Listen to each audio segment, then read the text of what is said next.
అరిసేపల్లి పిఎస్సిఎస్కి వచ్చాం. అరిసేపల్లి పిఎస్సిఎస్లో చూసుకుంటే అబ్బా కొద్దిగా జరగనండి, ఎన్ని కట్లు అసలు కనపడతలా, కట్లు ఎంత బాగున్నాయో.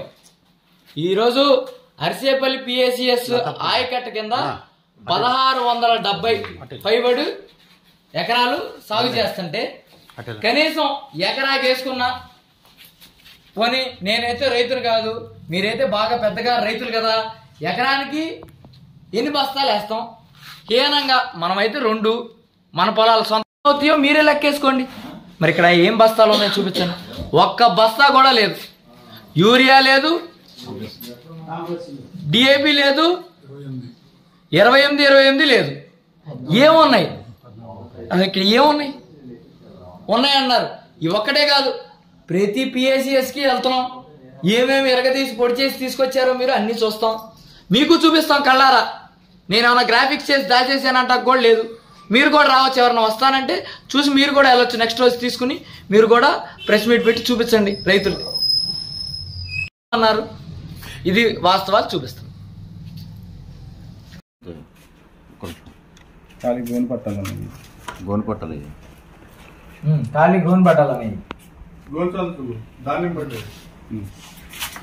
ఆ పంటకే లేదు మీకు ధాన్యం తర్వాత, పంటకి దిక్కు లేదు, పంటకి నీరు లేదు.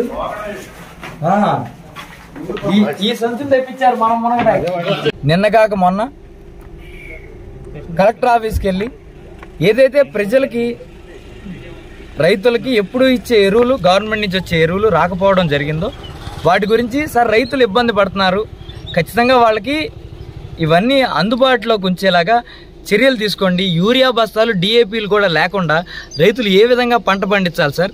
ప్రైవేట్గా అయితే బయట బస్తాకి 100 రూపాయలు పెంచేసుకుని కొనుక్కోవాల్సిన పరిస్థితి ఉంది. ఈరోజు రైతులకి పెట్టుబడి సహాయం లేదు. ఇక ఇది కూడా ఎక్స్ట్రా భారం అయితే ఇక ఎట్లా రైతు బయటపడేది సార్?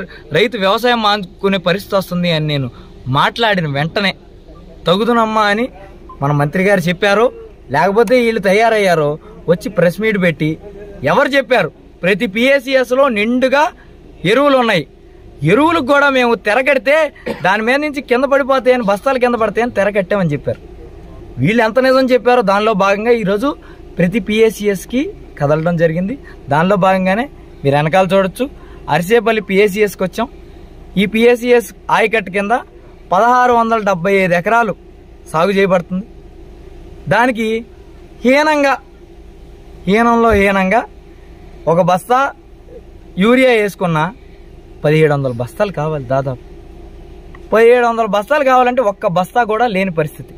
నేను చెప్పడం కాదు, కళ్ళారా మీకు విజువల్స్ చూపించాం, స్టాఫ్ నోట్తో చెప్పించాం.